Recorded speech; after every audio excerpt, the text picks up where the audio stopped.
Sometimes God will allow seasons to happen in our life that confuse us, seasons we don't like, seasons that make us uncomfortable when we don't understand the timeline. I personally love today for many reasons, and if you stick around to the very end of this video, you're also gonna love today. If we look back before today, like 50 days, we celebrated Easter, right? But during that time, Jesus told his disciples, like, look, like, something's coming, like I'm about to die, they're about to crucify me. And honestly, the disciples were super confused. They were disappointed, they were uneasy, they were angry, right? But Jesus is like, I promise you, like, it's better this way. And I don't know about you, but just imagine hearing that after having walked closely with Jesus, like every single day, watched his miracles happen, watched him heal people, watched lives be changed. And as the disciples, I would assume they're probably thinking, like, what do you mean? What do you mean it's better that you leave? We literally seen you do impossible things that probably literally made no sense to them. And honestly, sometimes God will tell us things too. He's told me things that do not make sense, all right? Sometimes God will allow seasons to happen in our life that confuse us, seasons we don't like, seasons that make us uncomfortable when we don't understand the timeline. Okay, seasons where it feels like God is maybe taking something from us instead of helping us. Hello, somebody, let me know in the comments. I'm not talking to myself, okay? After Jesus, what he said actually came to pass, right? He died. For those days before the tomb was empty, the disciples were, I'm sure, very lost and felt hopeless. You know, like, you said it was better you left, well, where you at? And if we're honest, we all have had moments like that too, like, God, where you at? Hello? Knock, knock, okay? Moments where we're like, okay, is this thing that we prayed for actually still before God? Okay, the relationship ended, the opportunity somehow missed it or is not there, the dream is no longer alive, the version of the life that we were expecting or hoping for, anticipating, it doesn't seem like it's possible anymore. Okay, like, have you been there? I've been there, okay?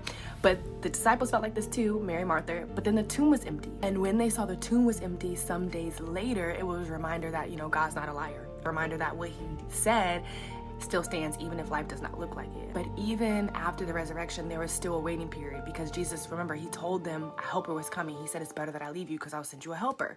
He told them that they were going to do greater works through the power of the Holy Spirit, but they didn't really fully know what that would look like yet. And sometimes I think that's actually the hardest part in our walk with God, the waiting between the promise and the fulfillment, because the waiting between hearing God, you know, say something and then actually seeing it happen, it gets a little murky. But in this story, Acts 2 happens, and when they're together in the upper room, 50 days later, praying, suddenly, the word suddenly just do something to me.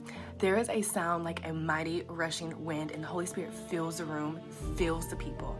And that is when the promise is fulfilled 50 days later. And that is why Pentecost means so much to me, because it's a reminder that God keeps his promises, that we're not alone. We have a helper, the Holy Spirit that lives within us, that lives within you, okay? He empowers us, strengthens us, comforts us, gives us the ability to do everything that God's called us to do. Literally, just like it says in Ephesians 3:20. God has the ability to do exceedingly abundantly above anything we could ever ask, think, or imagine.